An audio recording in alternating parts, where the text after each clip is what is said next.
वैसे तो मुनीम जी हर दिन शाम को अपने घर लौटते समय सेठ जी को दिन भर का सारा हिसाब समझाकर रुपए उन्हें देकर और साथ में तिजोरी की चाबी उनकी गद्दी के पास रखकर आते थे। पर आज वे ऐसा कर नहीं पाए थे। एक तो जब मुनीम जी घर लौट रहे थे तब सेठ जी दुकान पर थे नहीं, और दूसरे आज वे भी वसूली के लिए गए हुए थे। वसूली करते करते उन्हें शाम हो गई थी। इस जल्दबाजी में वे न तो रुपए तिजोरी में रख पाए और न ही तिजोरी की चाबी सेठ जी को दे पाए। रुपए काफी ज्यादा थे। इतने रुपए वे दुकान पर देखते तो रोज ही थे, पर अपने घर में वे पहली बार देख रहे थे। उनका दिल जोरों से धड़क रहा था। उन्होंने सारे रुपए अपनी अलमारी में किताबों के नीचे रख दिए थे। अब किसी को क्या मालूम कि इस टूटी हुई अलमारी में किताबों के नीचे रुपए होंगे। यह सोचकर मुनीम जी ने गहरी सांस ली। उनके सामने सेठ जी का काइयां चेहरा घूम गया। यदि सेठ जी को मालूम होता कि उनके पास इतने सारे रुपए हैं तो वे उसे कभी भी अपनी दुकान से हिलने तक न देते। सेठ जी एक नंबर के कंजूस हैं। पैसा बचाने के चक्कर में वे अपने काम करने वाले मजदूरों तक से भी झूठ बोल जाते हैं। वे एक मजदूर तक की मजदूरी के पैसे काट लेते हैं। यह सोचकर मुनीम जी का मन नफरत से भर जाता। पर वे मजबूर थे। मजदूरों को सेठ जी से ज्यादा भरोसा मुनीम जी पर था। मुनीम जी सेठ जी के यहाँ सालों से काम कर रहे हैं। मुनीमी का काम करते रहने के कारण उनका नाम ही मुनीम हो गया है। वैसे तो उनका नाम राधेश्याम है, पर उनका असली नाम थोड़े बहुत लोगों को ही पता था। वे खुद अपना असली नाम भूल चुके थे।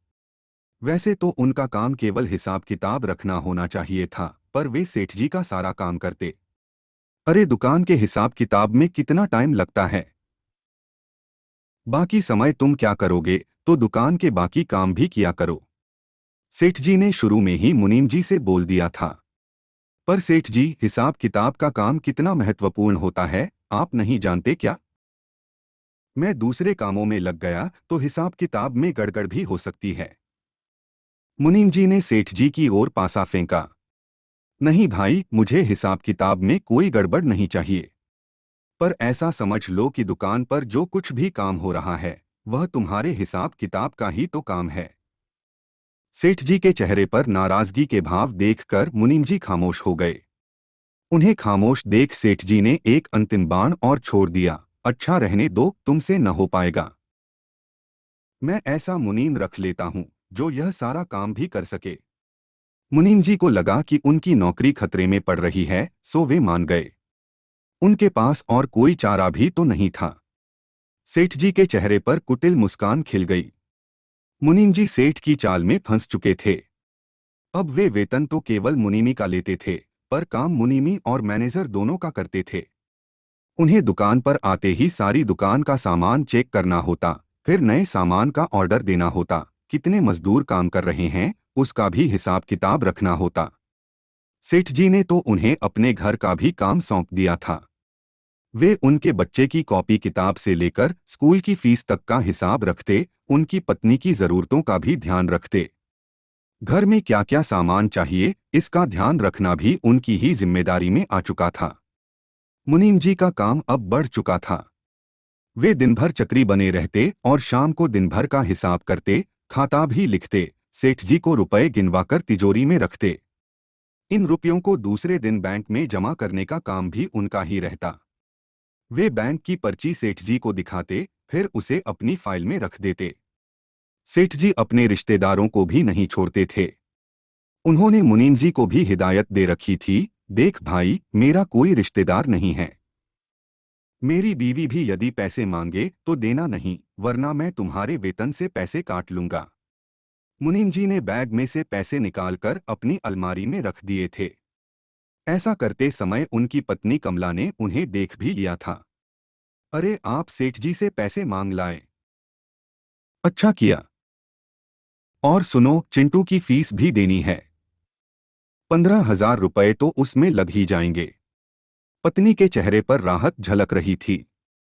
हो भी क्यों न, वह तो पिछले कई दिनों से रोज उनसे कह रही थी कि वह सेठ जी से 1,50,000 रुपए ले ले। उसे भी लगता था कि कमला कह तो सही रही है। सेठ जी से कुछ एडवांस ले लूं, और अपना पिछला हिसाब भी कर लूं। उससे भी कुछ पैसे आ जाएंगे। सेठ जी ने तो अभी उसका हिसाब किया ही नहीं है। जब भी उनसे हिसाब की कहो तो ऐसी भी क्या जल्दी है, कहकर बात काट देते। सेठ जी के पैसों को अलमारी में रखते हुए पत्नी कमला ने देख लिया था। इस कारण उसकी पत्नी के चेहरे पर उत्साह आ गया था। पर मुनीम जी इससे ज्यादा सशंकित हो गए थे। अरे, ये सेठ जी की वसूली के पैसे हैं। आज मैं उन्हें दे नहीं पाया, कल जाकर दे दूंगा, कहकर वह हाथ पैर धोने बाथरूम में चले गए। बाथरूम से आकर वह पलंग पर लेट गए और टेलीविजन चालू कर लिया। आज के मुख्य समाचार। बढ़ते कोरोना के मामलों को देखते हुए प्रदेश के मुख्यमंत्री ने एक बार फिर से लॉकडाउन लगा दिया है। आज आधी रात से ही लॉकडाउन लग जाएगा। मुख्यमंत्री ने सभी से अनुरोध किया है कि लॉकडाउन का पालन करें और अपने घरों में ही रहें। यह खबर सुनकर मुनीम जी की आंखें अपने आप ही खुल गई थीं। वह समाचार को बड़े ही ध्यान से देखने लगे। उनकी चिंता बढ़ती जा रही थी। उनके पास सेठ जी के ढेर सारे पैसे रखे हैं और तिजोरी की चाबी भी उनके पास ही है। उनकी समझ में कुछ नहीं आ रहा था कि वह क्या करे। मुनीम जी के माथे से पसीने की बूंदें झलझला रही थीं। उनका मन हुआ कि वे सेठ जी को फोन लगाकर बता दें कि उसके पास वसूली और दिन भर की आवक के पैसे सुरक्षित रखे हैं और तिजोरी की चाबी भी उसी के पास है। रात हो गई है, सुबह देखते हैं, सोचकर उसने करवट बदल ली। सुबह उसकी नींद अपने नियमित समय पर ही खुल गई थी। आज वह दुकान पर जाने को तैयार तो हो गए, पर उसे कहीं जाना ही नहीं था। लॉकडाउन लग चुका था। सामने चौराहे पर पुलिस बैठी थी। उसे सेठ जी के पैसे का ध्यान आया। उसने अलमारी खोलकर पैसे टटोले, फिर इत्मीनान से बैठ गया। उसका मन हुआ कि वह सेठ जी को फोन लगा ले, पर सोच कर रह गया। सेठ जी का फोन शाम को आया। मुनीम जी, तिजोरी की चाबी नहीं मिल रही है। कहाँ रख दी? चाबी तो मेरे पास है, कहते हुए वह घबरा गया था। अरे, तुम चाबी अपने पास क्यों रखे हो? सेठ जी ने पूछा। कल आप नहीं थे न, इसलिए अपने साथ ले आया था। यह सुनते ही सेठ जी आगबबूला हो गए। वे डपटते हुए बोले, तिजोरी की चाबी अपने साथ ले गए? तुम्हारी तो थाने में रिपोर्ट लिखवानी पड़ेगी। इसमें रिपोर्ट लिखाने की क्या बात है सेठ जी? मैं तो कई बार चाबी अपने साथ लेकर आया हूं। मुनीम जी की समझ में कुछ नहीं आ रहा था कि सेठ जी इतने नाराज क्यों हो रहे हैं। तिजोरी में लाखों रुपए होते हैं और चाबी तुम रखे हो। कुछ भी गोलमाल हुआ तो तुम्हारी खैर नहीं। आप किस तरह से बात कर रहे हैं सेठ जी? चाबी मेरे पास है और आज यदि लॉकडाउन नहीं लगा होता तो मैं चाबी और पैसे लेकर आपके पास आता ही। तुम्हारे पास पैसे भी हैं? हाँ, कल की आवक और वसूली के। तुम तत्काल सारा कुछ लेकर मेरे पास आओ। लॉकडाउन लगा है, मैं नहीं आ सकता। पुलिस मारती है। तुम्हारे तो बाप को भी आना पड़ेगा। सेठ जी का गुस्सा कुछ ज्यादा ही बढ़ गया था। सेठ जी, आप इस तरह से बात क्यों कर रहे हैं? आपके पैसे मैं खा तो नहीं रहा हूं। अब तुम पैसे लेकर तुरंत आ जाओ। सेठ जी, मैं नहीं आ सकता। आप आकर ले जाएं। इसके पहले सेठ जी कुछ और बोले, उसने फोन रख दिया। वैसे वह बुरी तरह घबरा चुका था। वह बहुत देर तक दरवाजे पर बैठा सेठ जी की राह देखता रहा, पर वे नहीं आए। उसका मन हुआ कि वह सेठ जी को फोन लगाकर पूछे कि वे आ रहे हैं कि नहीं, पर उसने सोचा कि रहने दो। सेठ जी ने जिस तरह उसे गाली दी थी, वह उसे बुरी लगी थी। उसका मन सेठ जी के प्रति नफरत से भरता जा रहा था। कमला अपने पति को इस तरह परेशान देख दुखी हो रही थी। उसकी समझ में कुछ नहीं आ रहा था, पर फिर भी वह चिंतित थी। आप इतने परेशान क्यों हैं? कमला ने आखिर पूछ ही लिया। मुनीम जी ने एक ही सांस में सारी बात बता दी। उसने सेठ जी द्वारा दी गई गालियों के बारे में भी बताया। यह सुनकर कमला का गुस्सा भी सातवें आसमान पर पहुंच गया था। अब आप सेठ जी को न तो पैसे वापस करोगे और न ही तिजोरी की चाबी। देखते हैं कि वे हमारा क्या बिगाड़ते हैं। कमला ने अब सेठ जी से बदला लेने के बारे में सोच ही लिया था। सुनो, अब की बार सेठ जी का फोन आए तो फोन मुझे पकड़ा देना, मैं उनसे बात करूंगी। मुनीम जी कुछ नहीं बोले, पर वे अपनी पत्नी की बातों से सहमत जरूर नजर आए। सेठ जी का फोन देर रात को आया। फोन कमला ने ही उठाया। हाँ बोलिए सेठ जी। मुनीम जी कहाँ हैं? मुझे उनसे बात करनी है। वे तो सो रहे हैं। आप मुझसे बात करो, कमला की आवाज कड़क थी। वो मुनीम जी चाबी और पैसे लेकर नहीं आए अभी तक। वे क्यों आएंगे? लॉकडाउन लगा है। आप जानते नहीं हैं क्या? लॉकडाउन लगा है तो क्या वो मेरे पैसे नहीं देंगे? जब लॉकडाउन खुल जाएगा और वे दुकान आएंगे तब सारा हिसाब हो जाएगा। आप तो पुलिस में रिपोर्ट कराने वाले थे, अब आप वही करा लो, कहकर सुमन ने फोन काट दिया। मुनीम जी के हाथ पैर कांप रहे थे। दूसरे दिन सुबह सुबह किसी ने घर का दरवाजा खटखटाया। दरवाजा सुमन ने ही खोला। कहिए। मैं मुनीम जी से मिलने आया हूं। वे मेरी ही दुकान पर काम करते हैं। इतनी सुबह किसी भले आदमी के घर आने में आपको जरा भी शर्म नहीं आई? लॉकडाउन लगा है, पुलिस गश्त कर रही है, तो मैं दोपहर में कैसे आता? आप तो मुनीम जी को कह रहे थे कि दोपहर में ही आ जाओ। उनके लिए लॉकडाउन नहीं है क्या? हाँ हाँ ठीक है, मुनीम जी को बुलाओ और मेरे पैसे दे दो।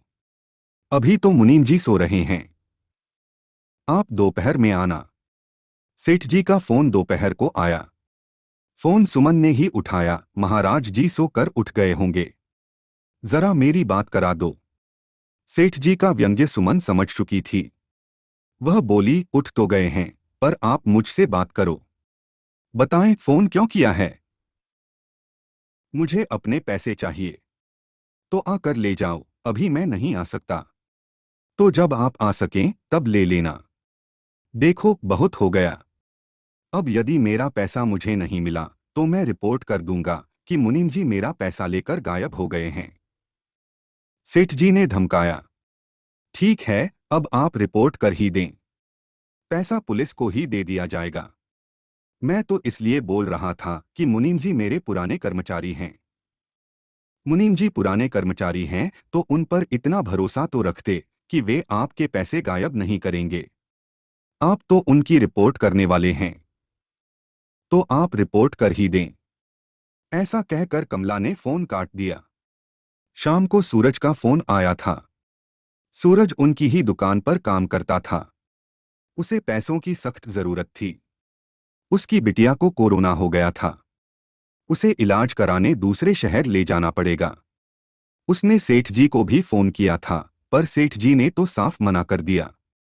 बड़ी उम्मीदों के साथ उसने मुनीम जी को फोन करके सारी बात बताई।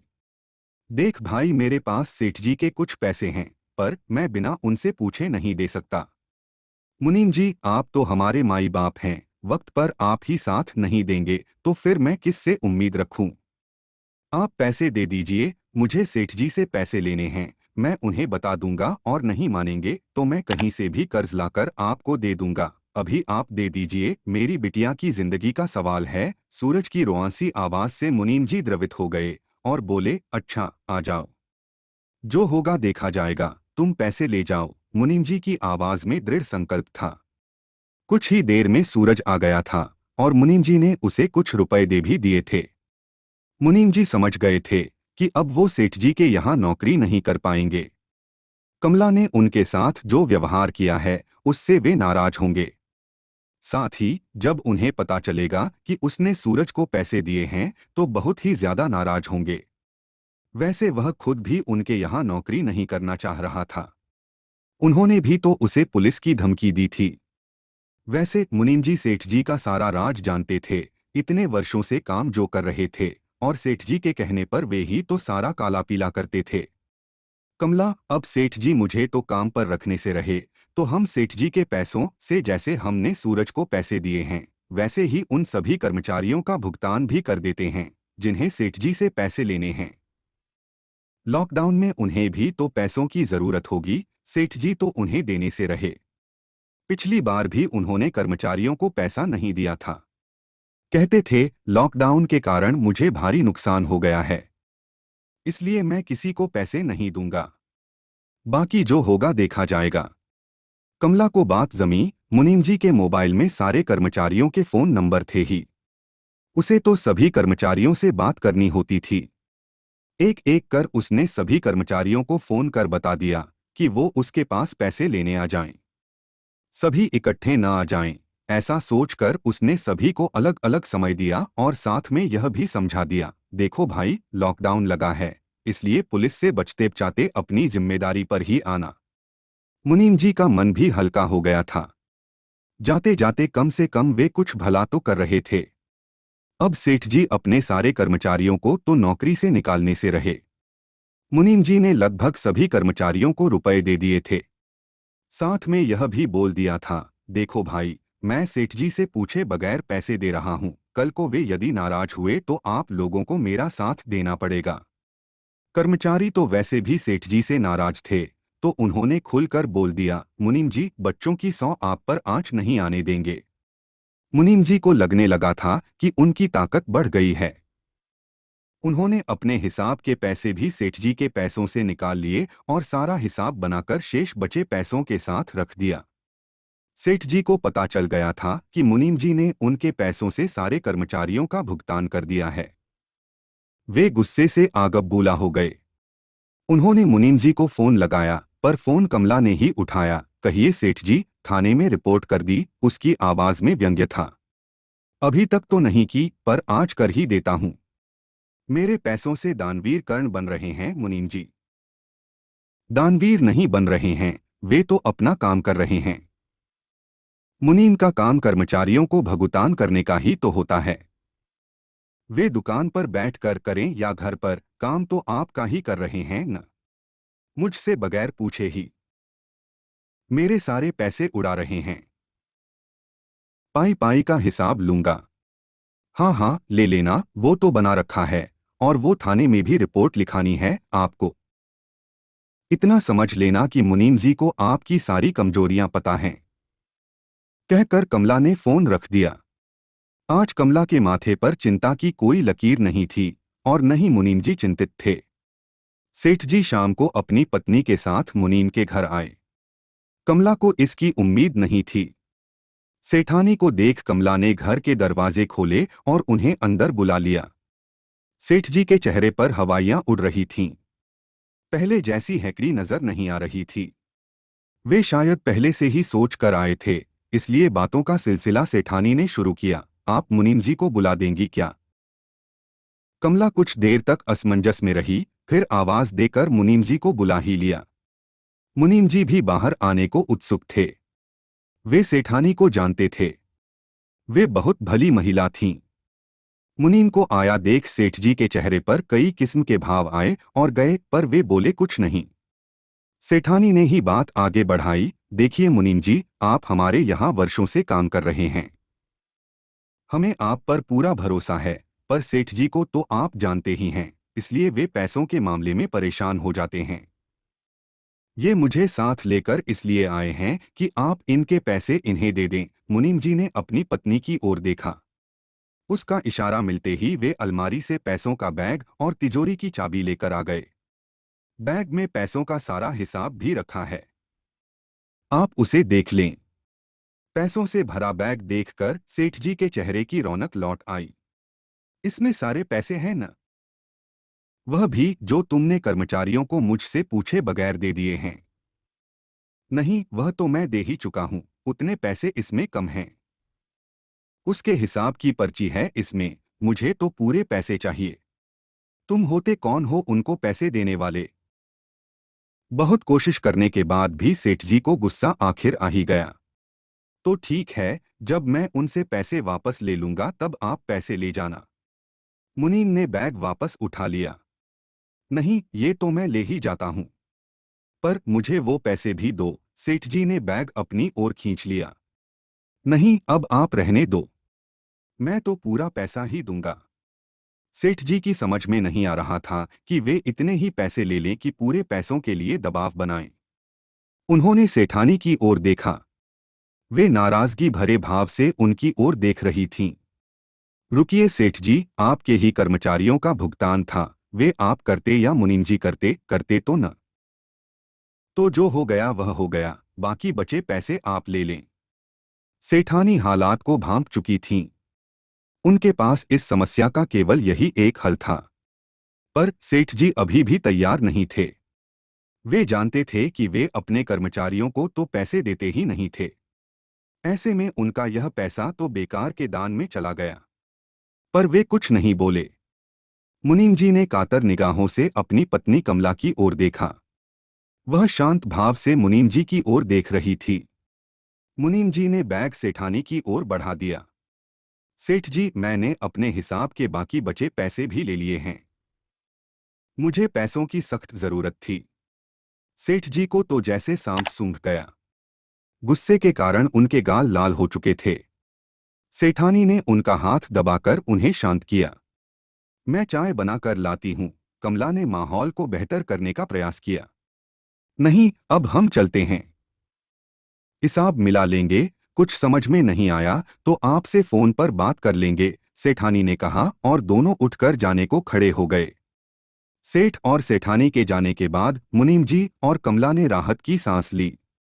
दोनों बहुत देर तक आवाक से सारे घटनाक्रम पर चिंतन करते रहे।